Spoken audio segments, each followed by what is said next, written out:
Hiya naman kayo sa inyong kapwa Pilipino. Binastos pa nila ako. What is the law and what Pakinggan ng proceeds of the illegal drug trade ng Duterte. The law enforcement, the highest law enforcement official being head of PNP. Yeah. And now you're hiding this scoundrel, this fugitive. Hello po. Maraming salamat po sa inyong lahat. And again, welcome po sa lahat po ng ating mga taga-subaybay at sa lahat po ng mga taong walang sawang support sa ating YouTube channel.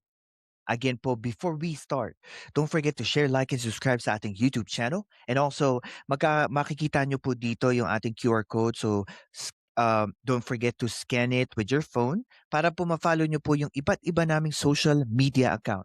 Today po, and isa sa pinaka-aabangan ng lahat ng mga tao sa political realm of our country.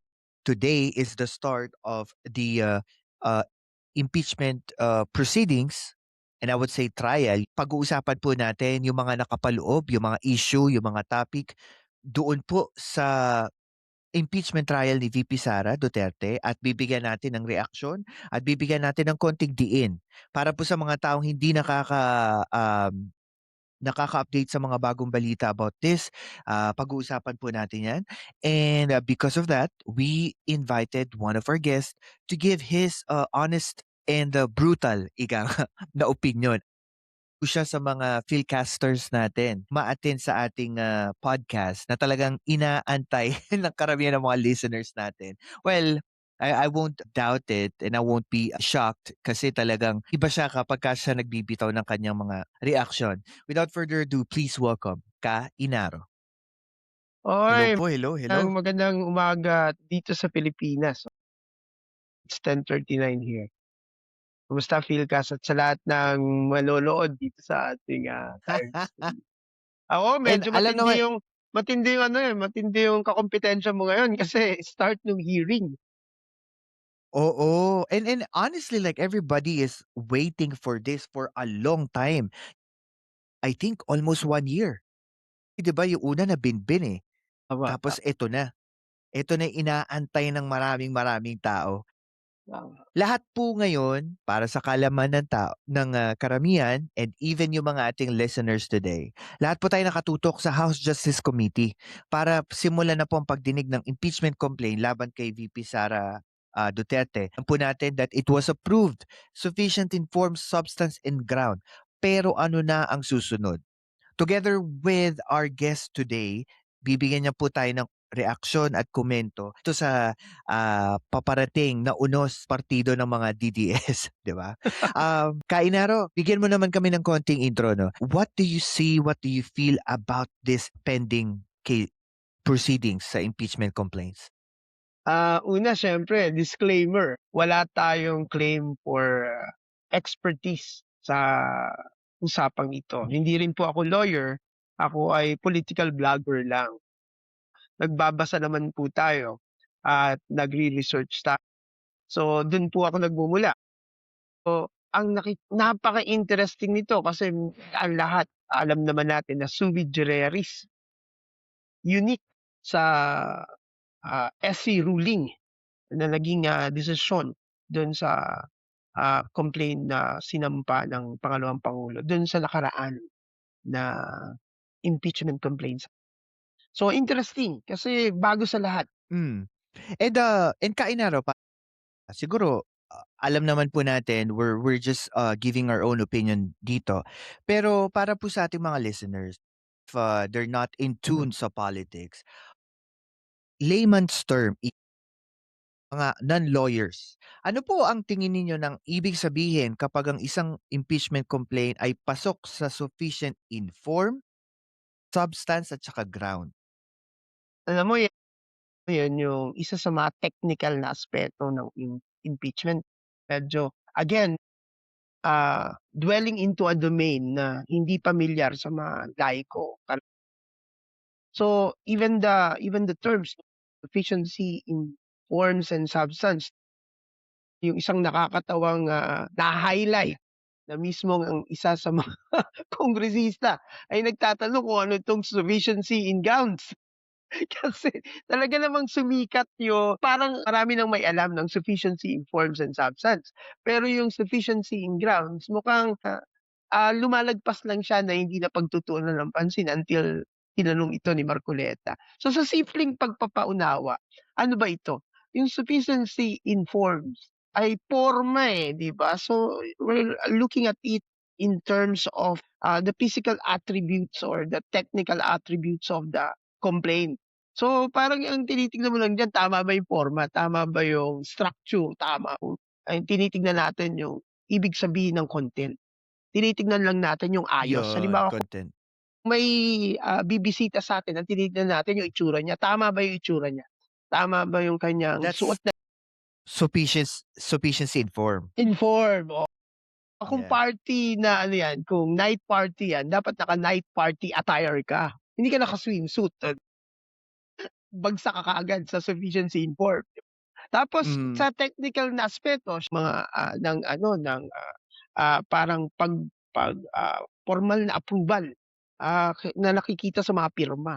So ikaw ba ay pumirma ro'n sa ano, guest list, 'yan. Papakita mo rin yung invitation mo. So yan yung mga tinitignan sa form and substance. Hindi tinatanong, "Bakit ka inimbita?" O kaya, "Anong purpose mo? Bakit ka, inimbita at pumunta?" Tinatanong mo na, pero basically you're looking at the validity of the content in the context of the crime.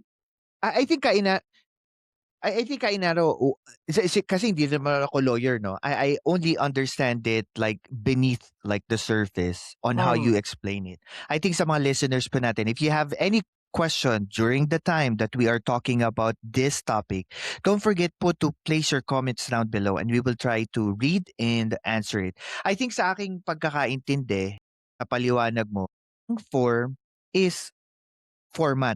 While yung substance, yung nakapaloob unsa isinumite, complaint. Kung ano yung Yeah. ibig sabihin nun sa mga salita. And Mhm. then, ang hindi ko lang po maintindihan, I think, Sige. and probably some of our listeners would have this same thinking, ano yung grounds?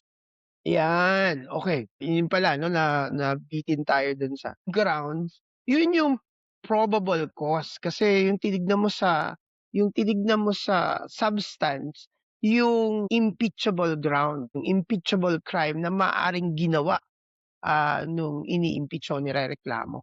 Ngayon, kung siya ay pasok dun sa sinasabi ng konstitusyon ng impeachable ground, this time yung impeachable offense, this time yung grounds ay tumitingin dun sa, probable cause o maaaring, batayan na may posible na may krimen na ginaganap.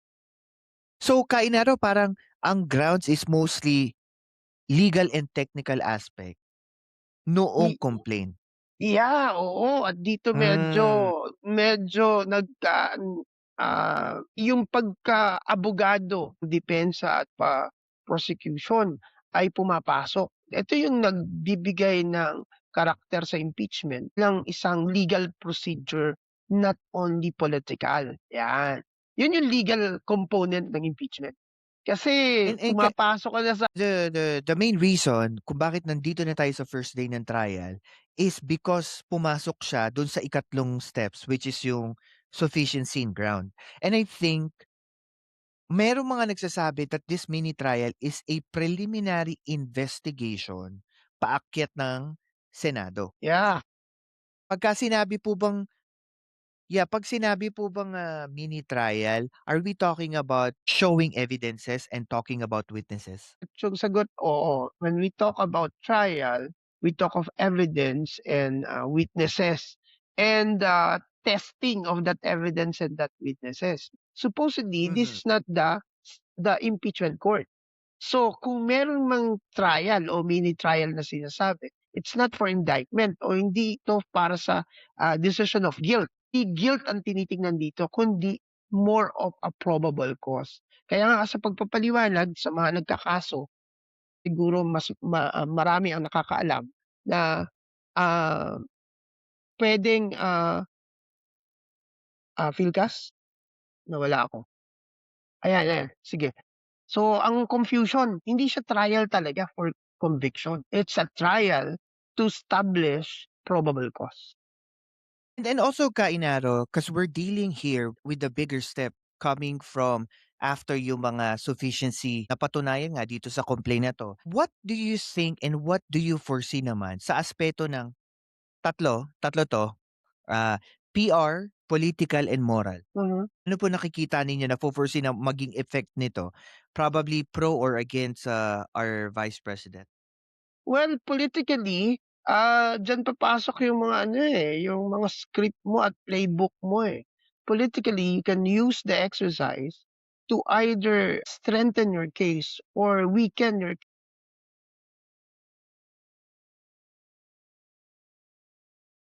Pero with I'm sorry po, I'm sorry to cut you off. With this Sige. political aspect, I wanted to ask you, because the Committee on Justice provided at least 10 days after they had this sufficiency in ground na humingi sila ng reply from the Vice President. But the reply of the Vice President was merely talking about the whole process, which is hindi nila pinapaboran ito at hindi na yung proseso because all of it are hearsay. Politically, will that affect against the Vice President? Well, pros and cons yan. Kasi 'pag tinignan mo yan sa punto de vista ng mga DDS at ng BP, yung reply nila is, enough reply. Pero siyempre sa punto de vista ng mismong committee kung saan ito tinatalakay, eh, siyempre yun yung standard. Ang hinahanap ng committee ay yung point by point reply dun sa mga ni-raise na offenses o possible impeachable offenses. So parang yun ang hinahanap nila at hindi nila yun nakita at ang nakita nila mas nga dun sa background pa at procedure pa na ito ay sa feeling ng committee as per, Congressman Luistro was already established, Yes. nadaanan na. So negatibo ito 'no?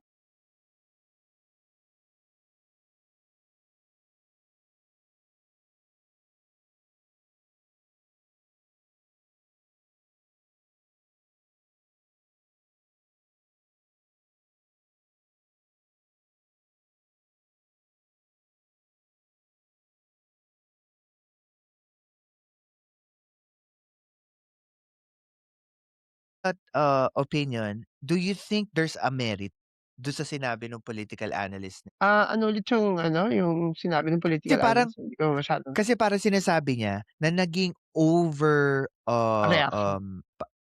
yung overacting sila about sa proceedings nila. He was saying that it's due to the fact na nangyari yung parang masyado silang process, katakot sila na ulit na naman yung nangyari last year na bumalik ulit sila sa Supreme Court, ma-stop na naman, hindi na naman mangyari yung proceeding. Pero is it by merit, worth it na ginawa ngayon ng Committee on Justice for this complaint? Tingin ko, dapat lang at kung ang sinusunod ng committee ay yung procedure na talagang dapat lang, hindi overreaction yun. Talagang kailangan nilang maging maingat. Tignan mo naman ang naging implication nung, dismissal nung, complaint last year. Kailangan kang maghintay ng matagal na panahon para i-refile yung complaint na ito. Pag-iingat ang nakikita ko dun. At siyempre, hinahanap nila yung, tinitignan nilang dapat o appropriate na sagot dun sa estado, na kung saan kailangang mag-submit ng reply ng pangalawang pangulo at hindi nila nakita yun. Tama po. And what do you think naman yung moral aspect nito? Well, What would be the effect? naku sa akin 'no, medyo bias yung kasi ang tanong ng marami, even yung siguro sa mga nag-iisip na DDS, whether or not totoo ba yung, allegations, eh. Whether or not totoo ba yung mga, pinag-uusapan. Lalo na yung mga, maling paggamit ng pondo. Kasi hindi puwedeng ang sagot diyan mali o tama lang. Parang naghahanap ka ng, konkretong batayan, bakit mo sinasabing mali o tama. Ngayon kung hindi mo sinagot ng direkta yung mga allegation, it must be answered. Parang 'di ba evading 'yan, parang pag-iwas 'yan dun sa, sagot dun sa tanong at ito ay senyales na baka talagang, ah, hmm, may totoo dun sa allegations. So morally yung, accountability issue, yung integrity issue ng inaakusahan ay lalong nadidiin, eh. The more na Hmm. umiiwas ka sa sagot, umiiwas ka sa tanong, eh, parang mas nagdududa ka na 'di ba simpleng sagot ay, nangyari ba o hindi nangyari? Yun nga po, eh, and I remember, I think, on, Ted Filon, yung si Congressman Luistro. Tapos parang tinanong sa kanya about this issue na bakit hindi, Vice President or yung team niya or bakit gano'n yung naging sagot niya after na ma-good siya sa sufficiency in grounds. Parang tinatanong siya kung ano, committee doon. And I wanted to ask your reaction about this. Sabi niya, um, at least, well, wala yung Supreme Court at walang masasabi ang tao na hindi siya binigyan ng due process. Kasi we given them all the time. We given them the opportunity to answer yung mga binabato sa kanya, pero ang sagot is about the yung parang authen hindi naman authenticity, pero yung validity ng, procedure and also hindi niya rin puwedeng, sabihin na hindi siya napagbigyan. What do you think about it morally? Ayun. Sorry guys, live po kasi tayo so a lot of technical difficulties nangyayari when we are live. Sa mga nanonood po, again sa mga listeners, pagka po tayo nasa live podcast, pagpasensyahan niyo na po, we are geared towards focused more on our guest kasi may mga topic po tayo and we need to talk about it. But if you have any further questions while we're talking, as I said po paulit-ulit, I'll read it and we will try to ask our guest masagot yun. So, pagpasensyahan nyo na po. So, ngayon, ang pinag-uusapan natin is about impeachment proceedings against the impeachment complaints for Vice President Sara Duterte. Nandito na po tayo doon sa talakayan natin at pinag-uusapan natin ano yung magiging epekto nito politically, morally, at saka public relations. Kung titignan po natin, maraming aspeto ang tatamaan. And I think itong tatlong bagay na 'to na napili ko are the three most important thing that we need to think about. Why? Kasi ang dami na po kasi nangyayari bago pa itong impeachment trial.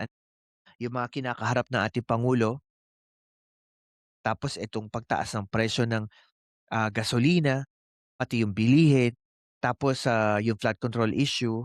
'Di ba? Tapos yung mga tsenador, 'di ba? Dami pong factor, eh. And I really think that all of us need to know these certain things in our politics kasi hindi po siya napag-uusapan okay, for them to answer this. The only thing about this is that kapag uh, nag-complain na naman sila that they're not giving the due process of it. I feel that there is no validity on their claims anymore. Kasi nakita na natin na isa publiko na yan.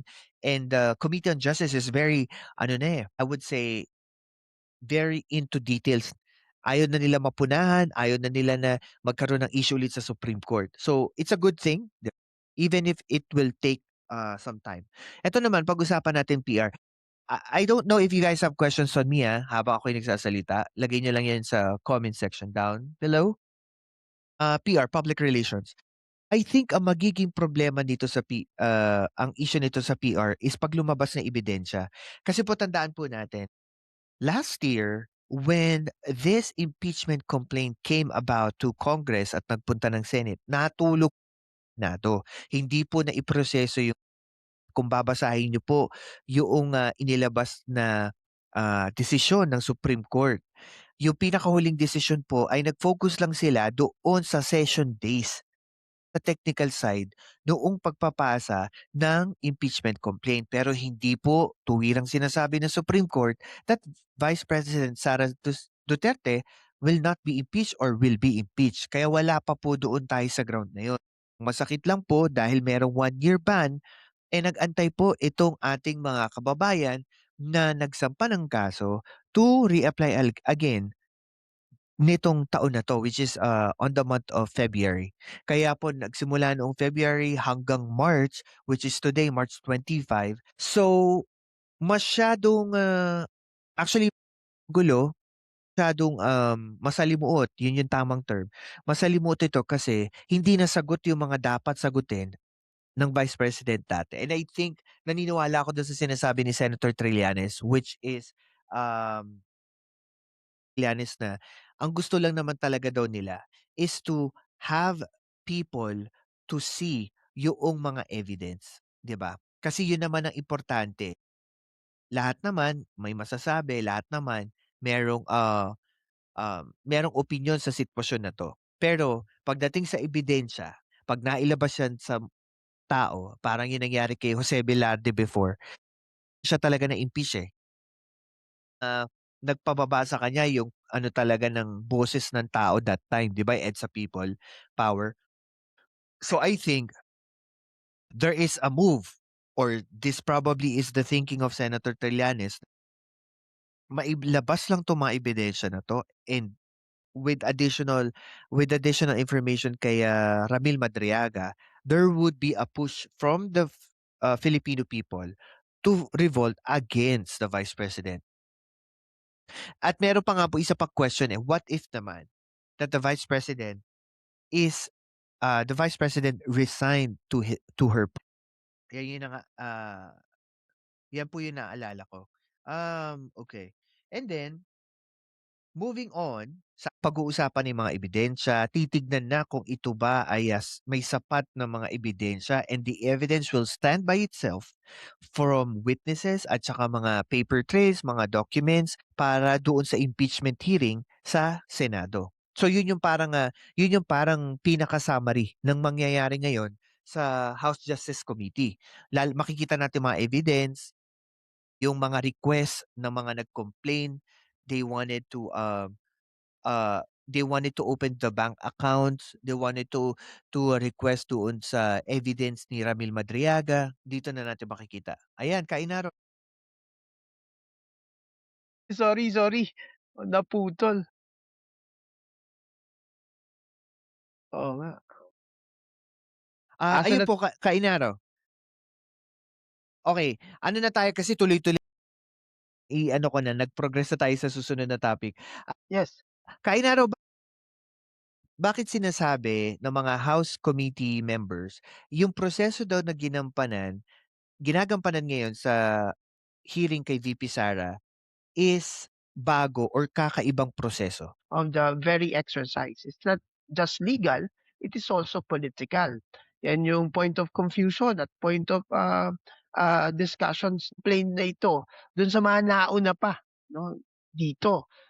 This is the first time that we're using the recent SC ruling with regards to And also, para po sa ating, mga nakikinig, ano, Ainaro, sa simpleng pagpapaliwanag, ano po ang ibig sabihin ng tinatawag na evidence at saka probable cause? iyon.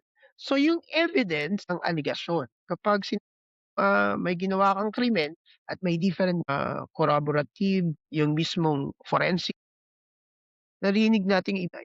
Yung probable cause ay sukatan ng gaano katibay yung ebidensya.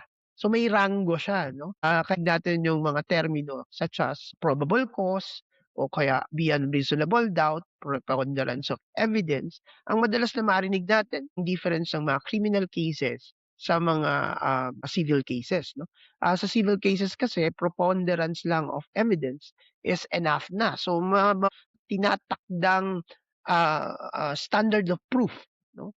Ang tawag pa ay quantum of proof. Standard of proof o pamantayan ng pagpapatunay na na beyond reasonable doubt na tinatakda sa mga kriminal na kaso. And this time, yun, isa pa yun, no? Medyo kung i-apply mo ito sa impeachment procedure, walang tinatakdang specific, eh. Whether it's beyond reasonable doubt o probable cause. This time,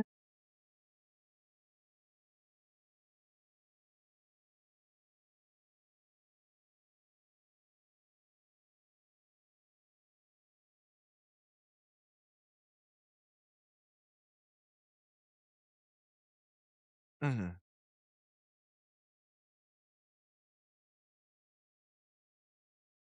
Ah, And so probable yes. cause can be understand as like basic to know if the evidence can actually stand by itself with doon sa evidence na pwede nilang ilapag sa komite.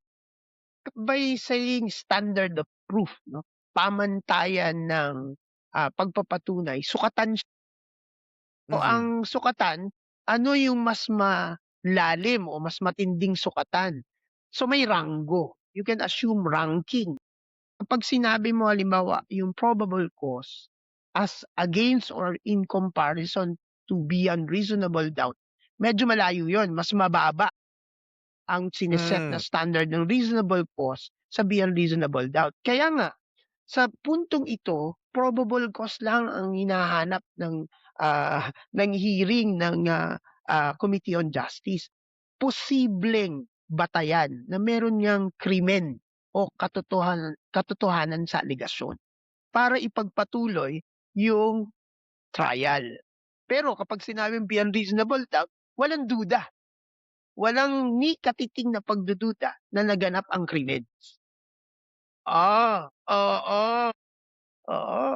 Alam mo ang hirap talaga nun kasi yung beyond reasonable doubt, alam mo maka-introduce ka lang o maka-score ka lang, nakaduda-duda dun sa present sa haba ng hearing, meron ka lang na mapuntos, nakaduda-duda sa presentation, will be enough to dismiss the case. Ganon kahirap yung beyond reasonable doubt. And also, Kainaro, sa lahat po ng articles of impeachment that was sent to the Committee on Justice, ano po sa inyong palagay ang pinakaunang ipa-priority ng Committee on Justice? Tingin ko, jubilad na dito. Ill-gotten. At saka maano 'no, Kainaro, even tignan natin yung history 1 year before, 'tong issue about sa bank account ang isa sa pinakamalaking ano, gumiba doon sa ibang articles of impeachment, even yung threat kay, President Bongbong Marcos, eh. Ito talagang bank account na nilabas ni Senator Trillanes ang pinaka-bombshell, kasi even, former president was sabi nga nila acting, defiant and aggressive dito nung sa Quadcom kasi alam niya, Alam niya there is something like big that people need not to know.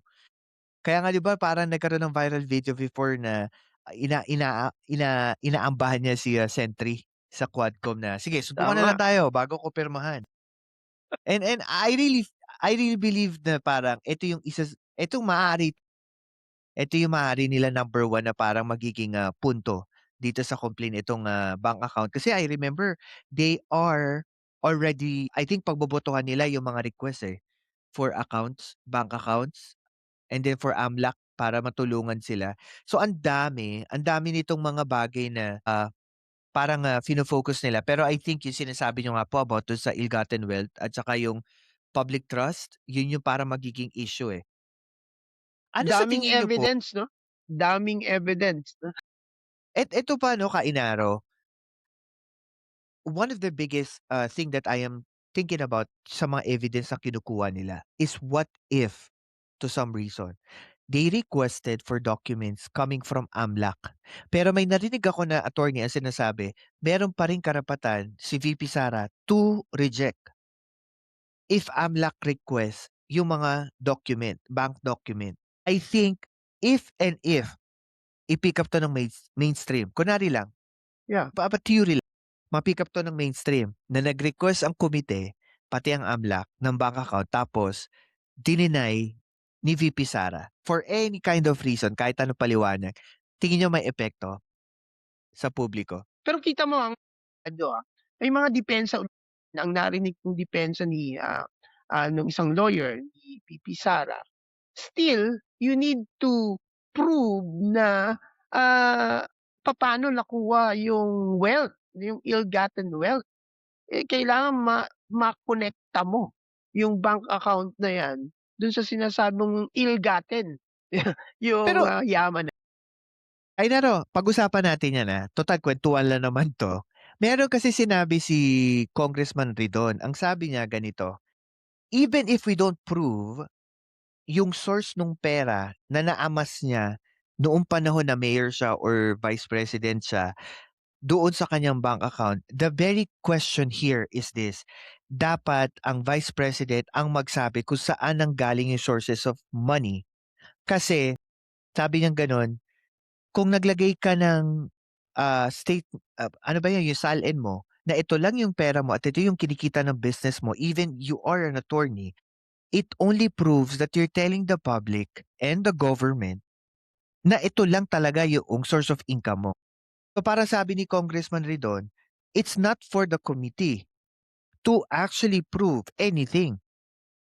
May lumabas na statement that she has this amount of assets, 'di ba? Legalese, no? Yung res ipsa loquitur.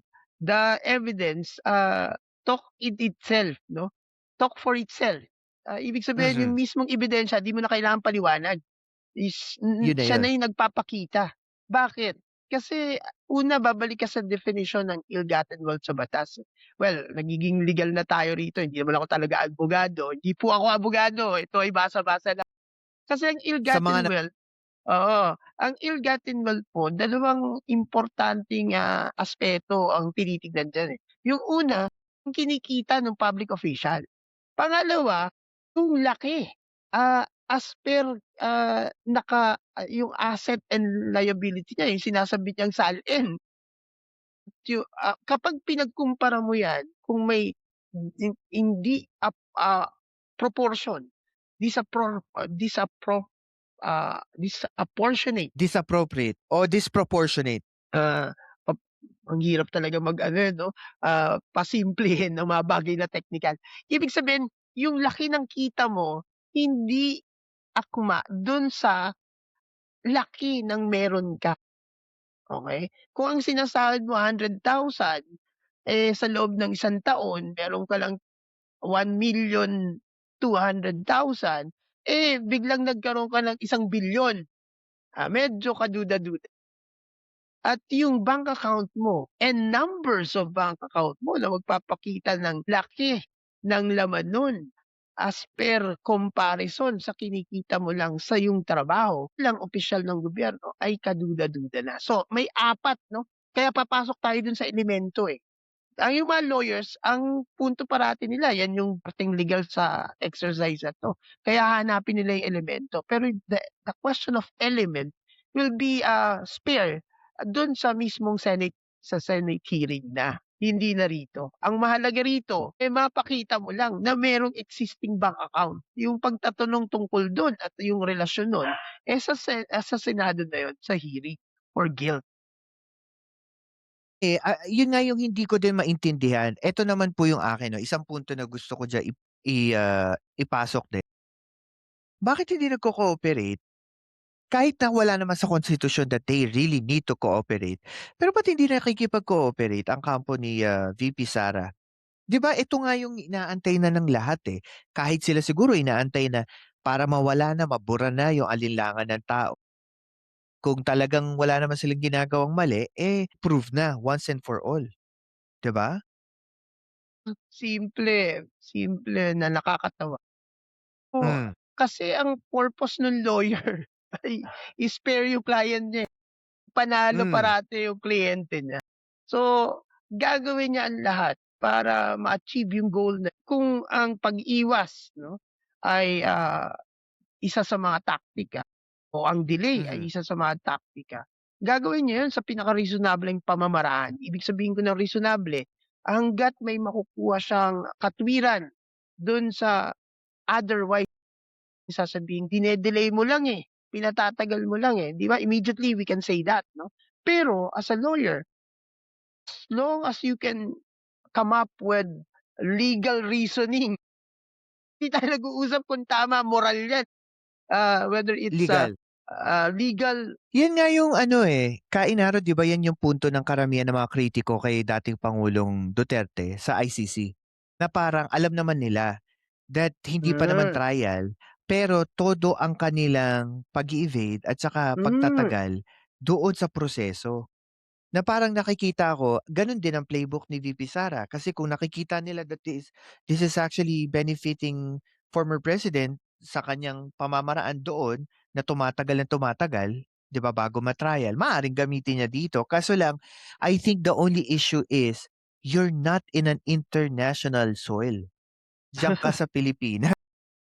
Combination niya ng kahit sabihin mo may suporta kang DDS, marami pa din yung sabihin nating suporta na against sa DDS. Simple Yan yung pag-iisip nga, bro, yung sinasabi nilang trap ng mismong, trial. Kasi 'di ba, tanggalin natin ang lahat, ang magpapatunay ng alegasyon yung mismong trial. Bakit hindi na tayo tumalon sa trial? Kasi hmm, nga meron tayong due process. Ang problema lang na gagamit ang due process na 'to para i-delay o patagalin yung proseso ng korte, ng kaso. Yun ang problema. Minsan maganda yung due process pero hindi siya minsan nakakatulong dahil nagagamit siya, nawe-weaponize siya to further evade the truth. Kasi ang talagang hamon natin diyan simple lang ang hamon, kung hindi totoo o kung totoo man, kailan na sa trial. Dun natin patunayan. Kasi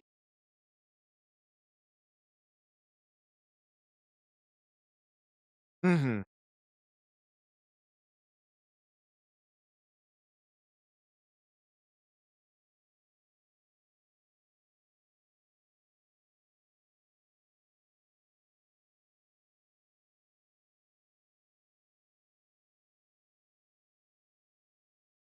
ang hinahanap Mhm. ng Committee on Justice is just probable cause enough to proceed with the trial. Ang conviction, yung conviction with guilt ay itatakda ng, impeachment court at hindi yan sa mababang kapulungan.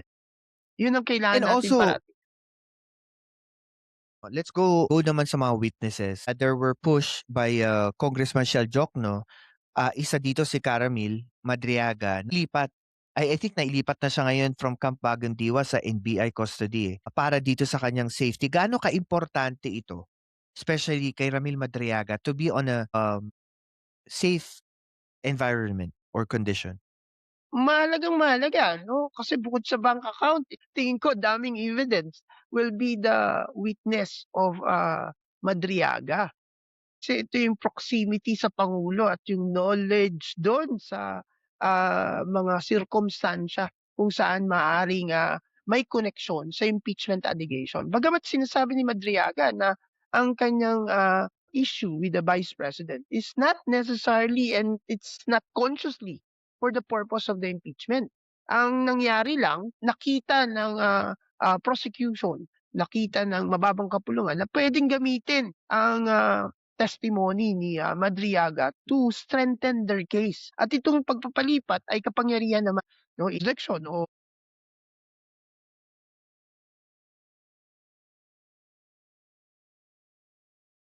Hmm, kumbaga marami po talagang ano 'no, marami rin kasing threat within this situation, especially sa mga witnesses. Yung mga kritiko about dito sa procedure na 'to, isa sa mga kritiko sinasabi nila, yung ano naman daw po, yung mga representative na abogado ni, VP Sara na di hmm, umano, sila po ay may koneksyon o may alam sa dating procedure ng dating, DepEd secretary or may koneksyon doon sa mga nagiging witness against the Vice President. One example was Attorney Michael Poa, which was the spokesperson ng spokesperson. DepEd before, and isa siya sa mga tumatayong representante. I think my question to you is, knowing the fact that there is probably a connection ng mga representative with VP Sara, do you think there's a big conflict of interest?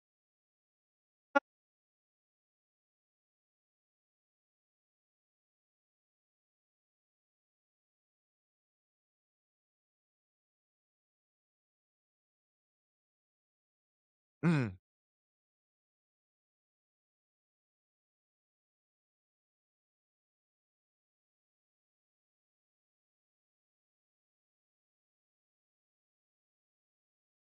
Mhm. Malinaw naman sa procedure ng, Committee on Justice, itong currently na hearing, ang malinaw hindi puwedeng tumayo ang mga abogado para dun sa akusado. So, they can just explain yung, posisyon. They can just read the position of the BP, pero hindi Pero hindi sila nila puwedeng, tumayo correct. Mhm. ng, Committee on Justice, in order for them to immediately, write the report, ibigay sa plenaryo para And also, Kainaraw, ano ang implication naman ng hindi pagdalo? yeah, as I said, puwedeng i-construe dito na, ah, general, waiver o, pagtutol, ah, o pagpa-participate dun sa hearing. Kasi ganito yan, eh, may right pa rin yung akusado na hindi pumunta o ni mag-present ng ebidensya. Yung mga umaasa na magpe-present ang, ang depensa ng ebidensya, maaaring hindi nila gawin yun dun sa totality ng hearing. Maaaring ang maging focus lang nun is the presentation of evidence ng prosecution, mga nag-submit ng complaint. At dun lang umikot yung, buong proseso ng hearing. Wala kang maririnig dun sa kampo ng pangalawang pangulo. At yun ay maaaring estratehiya at bahagi ng kanilang karapatan kasi hindi nga yan ginagawa for conviction. Hindi yan ginagawa para mag-decide na whether or not guilty si BP Sara. Hindi guilt ang ini-establish sa hearing na 'to, kundi probable cause. Maaaring posibleng dahilan na may, katotohanan ang allegation. Tama. And also, dahil, andito na tayo sa ano natin, sa huling part ng ating, live Yeah. podcast today. Sa mga may tanong po or may comment, sabihin nating tanong na lang po sa mga listeners natin na may tanong po kay Kainaro. Hangga't naka-live po tayo, puwede niyo ilagay yan sa comment section. Pagkatapos po ng ating live, comment lang po kayo and we will try to read it while we're offline and, answer your questions. I think my last topic na gusto ko pong i-touch base dito sa issue na 'to is, alam natin that the Dutertes always love this word, due process. Niyo po ba from the very start up until now and ng kampo ni, VP Sara, yung due process? Tingin ko they're enjoying it.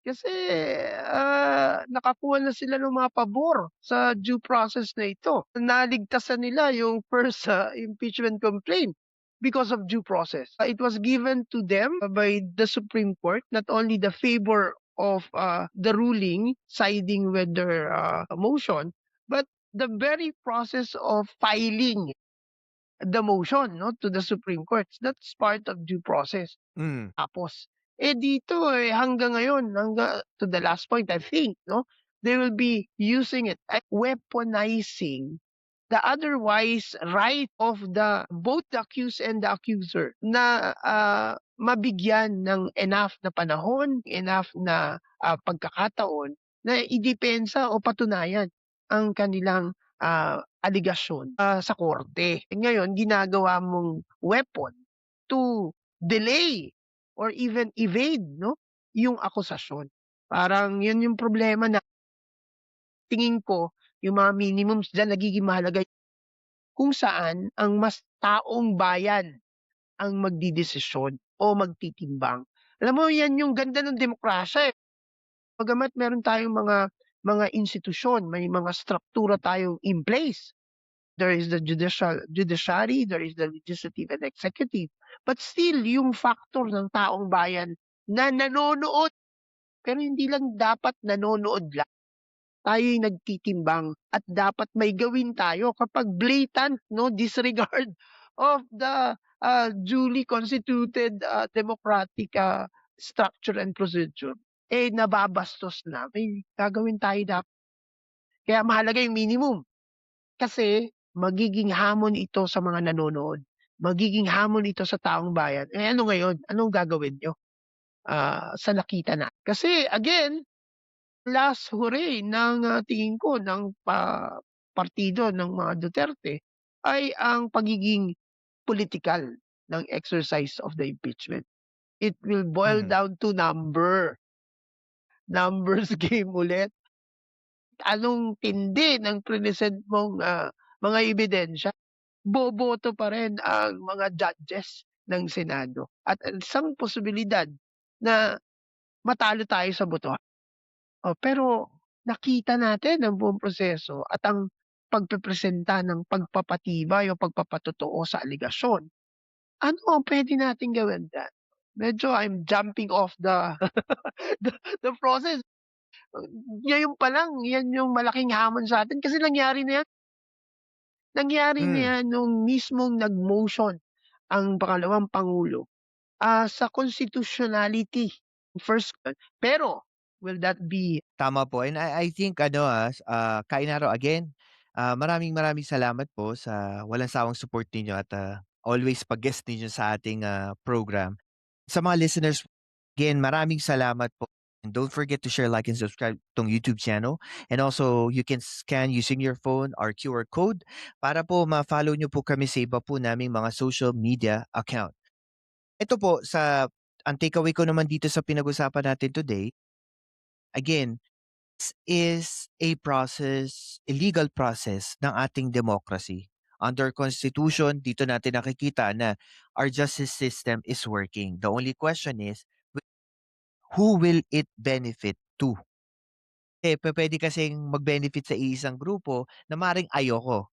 Maaari namang gusto ninyo, 'di ba? Dedepende kasi 'yun sa subjective opinion ng ating, publiko. Pero makikita natin na ang impeachment trial ay hindi lang ito usapang legal. Ito ay usapin ng ano, pananagutan, transparency at yung public trust.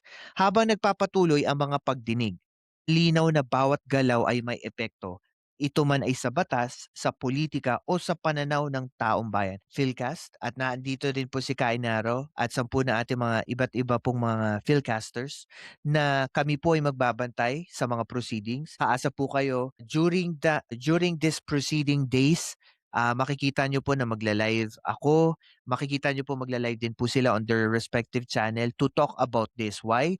Kasi importante po natin mapag-usapan ito dahil kailangan po itong bantayan at ipaliwanag ng maigi para hindi lang po tayo nagkakaroon ng fake news kasi boto po natin ang nakasalalay dito. Yan. Okay. So guys, maraming maraming salamat po and, Kainaro, thank you po. At sa lahat, God bless and, God first. Thank you po.